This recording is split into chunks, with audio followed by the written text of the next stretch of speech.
Good day, everyone, and welcome to this edition of Executive Insights with Lori Ann LaRocco. She's the creator and founder of Containers Don't Lie, among other things, and also the former CNBC anchor. Lori Ann, welcome, and happy to have you here today with us. Thank you so much for having me. Containers don't lie.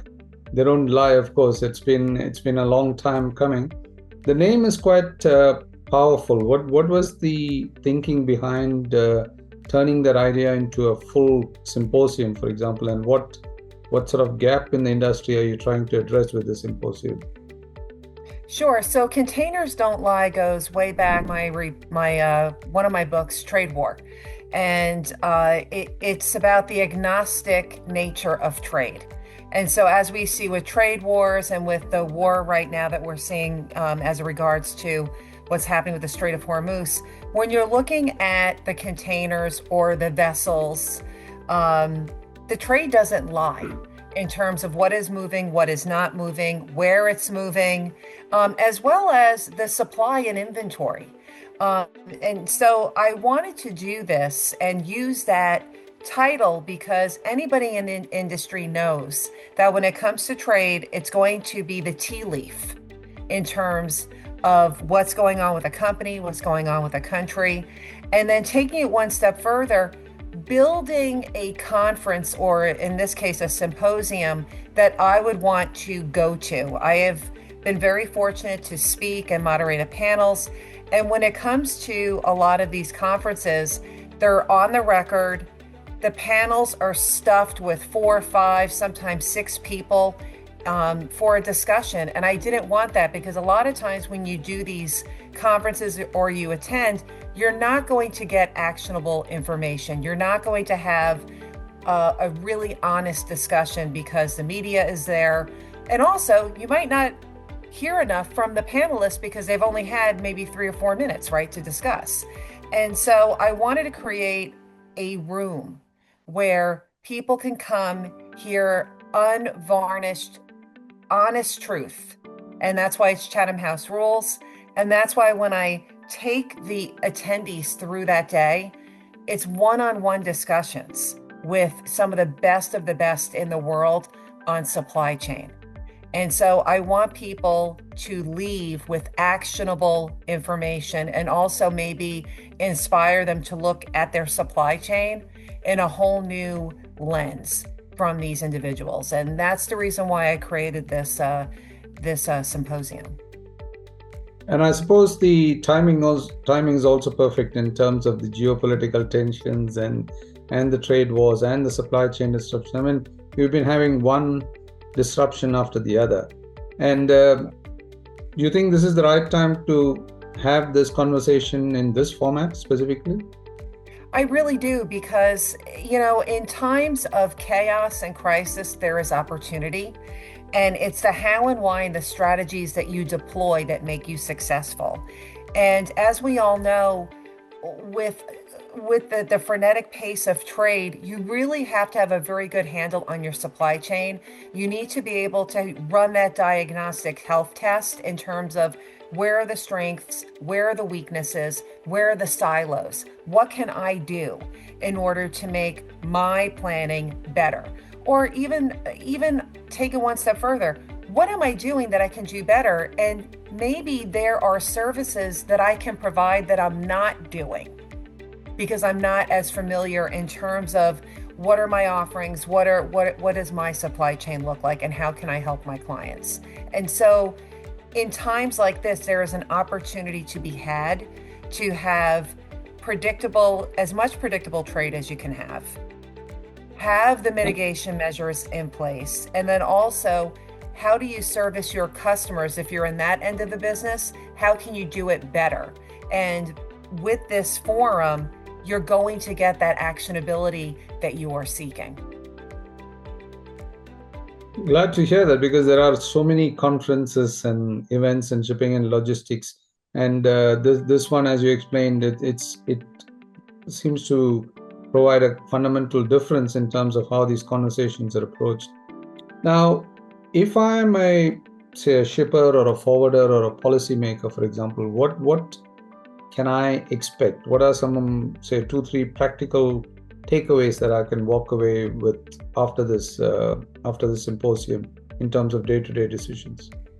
Of course. Well, from the policy side standpoint, we're going to be having one of the administration officials yet to be announced to talk about USMCA.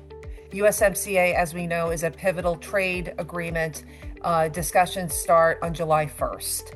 And so when it comes to those that are logistics providers or shippers, right, that make a market between Mexico, US, and Canada, they're going to get information that you will not get anywhere else. We have Ricarte Vasquez from the Panama Canal Authority. The administrator is coming. He's flying in to give an update on the Panama Canal. This is so critical because, as you know, we are going to be entering El Nino, and the Panama Canal has seen an increase in LNG inventories and other bulk categories as a result of what is going on right now in the Middle East. And let's be honest, we do not know what is going to happen in regards to this conflict right now. But also with the El Nino, we're going to ask, Vasquez, how are things going? What are the mitigation measures looking into the next El Nino? The Rio Dam project is not even in the process of being built right now. They're still looking to relocate individuals. And then, of course, the opportunity side of it, he's going to give an update in terms of the ports, the railroad, and that new pipeline that they are building. So there is a lot of opportunity to be had from a throughput standpoint in terms of what possibly can be had for logistics providers and how can they get involved in terms of putting in bids. And so that is going to be something from a policy standpoint. When it comes to the actionability of your supply chain, you're going to be able to hear from MIT CTL. You're going to talk to one of the head scientists in terms of GenAI. How should you deploy it? You get to talk to her. So what better way to answer whatever questions you may have than to one of the leading individuals in the world about GenAI? Then you've got Exeger that's going to lead you through your supply chain, all the different layers to do a diagnostic dive into the silos that could be in your supply chain. And so again, you get to ask him directly after our discussion, how do you do it? What do you do? So you're armed with all this information. And then also Andrew Peterson, who created the Flow Project, that's the public-private partnership for the US government for logistics. He created a new company, Lane AI, which is a platform where shippers can now buy and trade their spot pricing with the ocean containers, their bookings on the spot market. He created that because he realized after he created Flow, a silo within the communication of the supply chain. And so I want these individuals to be inspired, like, oh my gosh, look what he found. And that was an opportunity to create a whole new marketplace. What could be lying in your own supply chain? What is sticking, like what's at the tip of your nose that you're not seeing? And so those are just some examples in terms of what you're doing. And then supply chain financing. Wells Fargo is coming in to talk about supply chain financing, how you do it, why, and also it's being used not only for supply chain financing, but for your tariff repayments. Why wait for the US government to give you your money? Do supply chain financing and they will show you how, so you can get your money back. Wow, that's a great lineup there. And the concept of the symposium suggests that containers reflect the truth of global trade flows, and data, of course, plays a very important role in translating that. And I'm glad you mentioned about the lady from GenAI as well. I'm sure there will be some discussions on the data part as well. So who do you think ideally should be in that room, and why does that mix matter? I think the individuals are those that have skin in the game when it comes to supply chain, either a CEO, CFO, CSO, CCO from a company. Also, private equity. We have private equity firms coming because they're investing in infrastructure, they are investing in companies. And so it's even beneficial for them to be there so they could ask the smart questions to their clients. And in fact, some folks are actually bringing their clients to the event because even small businesses or we've got the Fortune 500 companies that have been invited.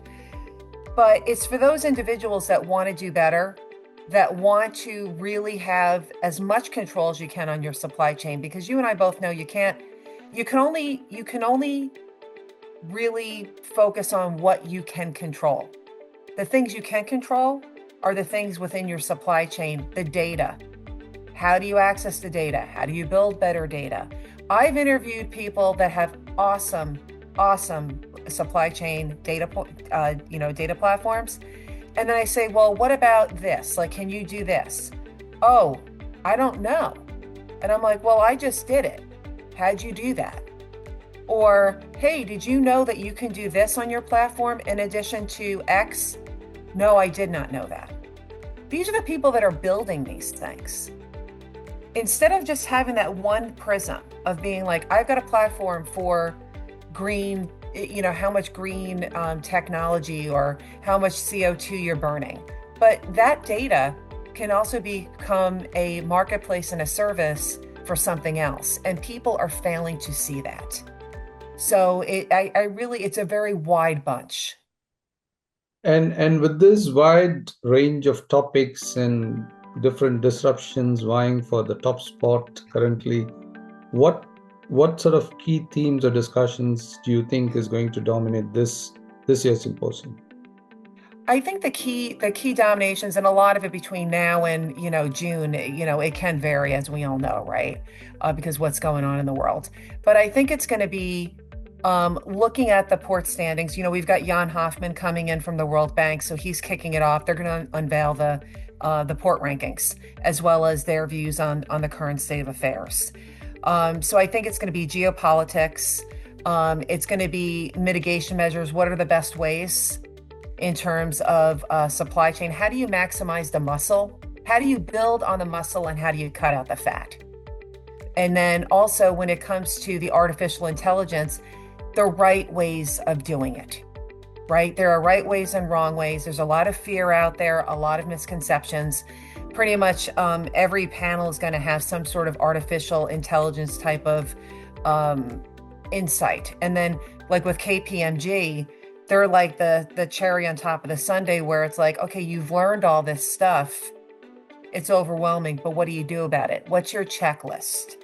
And so I think it's going to be, because everybody's supply chain is so different and it's personalized, I think by having the access to the people where you hear the overall the discussion and you're able to speak with them, you then break out with your peers and then you chat amongst theirs. So I think that helps build some more insight and also camaraderie, right, in terms of what's going on. That's great. That's great. I'm looking forward to that. And finally, beyond this edition, what is the long-term vision for CDL, or Containers Don't Lie? Do you see this becoming like a benchmark platform for the industry? I really do. A lot of people, when I came up with this topic and I spoke with the panelists, they said yes immediately. And they're like, there is a need for this because, a conference like this, it's a high level, highly curated event where it creates a community and trust. That's what we need. We all know that if everybody does well, it lifts all. Yes, everybody is competitive. Yes, everybody has their own secret sauce. But if everybody is able to find some common ground and we share, everyone's going to totally kick it. And then I'm starting as of next week. So I want to kind of kick the ground off early. And so I came up with this idea where if you are going to come to the event as an attendee, you have the option to participate in what I'm calling the tone of the room. It's going to be a special newsletter that I am going to personally write every week. The attendees can actually email me. I will reach out to them either email or by phone and chat with them every week. What are you seeing? What are you hearing? What are your thoughts? Whatever it may be. And then I'm going to write the newsletter and send it out to those that are coming. It's going to be without attribution. So that way, you can feel free to, be honest and tell me what's going on. And so that way, by the time this starts in June, you're going to know that tone of the room. You're going to feel where other people are, where their headspace is at. And that also helps as well with the panelists, right? So when Peter Sand comes in and he comes on stage with me and we start chatting, he's going to see that tone in the room. So that way it just ultra curates this type of event. Where else can you get that? I have never seen anything done like that. I mean, your time is precious. Your time is valuable. You're paying to come to this event. I want to knock your socks off where it's like, oh my gosh, yes, someone's heard me. I'm actually leaving with info. I'm armed and I'm going to add more muscle. And so that's why, we're kicking it off. And then next year we're going to do the same thing. But I really want to build out, as this is like a community like no one has ever felt or belonged to. So essentially, people are coming to listen to stuff that they actually want to hear, want Exactly. to know. Rather than the agenda being set by somebody else, they setting the agenda sort of and providing the questions. Very interesting. Exactly. Because I mean, like you have the buckets of what we're going to be talking about, like through the lens, because as you can see, if like you view it as a pyramid, every layer, every person that day builds onto the next, where you learn each different things, like layers of an onion, layers of a pyramid. But within those things, based on the tone in the room, we're going to know where people's heads at. And so that way we can pivot, we can curate. See, that's the whole beauty of having these individuals that I've got. They can pivot and they're successful at pivoting. So they can then deliver what you want to hear. And isn't that really in the end what good service is all about, what trade is all about, right? We're trying to serve others, right? Absolutely. And so why not serve the people that are serving others? Great. Lori Ann, I wish you all the best for CDL26. And hopefully it will be a great event. People get to learn a lot more. And thank you for your time today. Thank you for having me. You're welcome.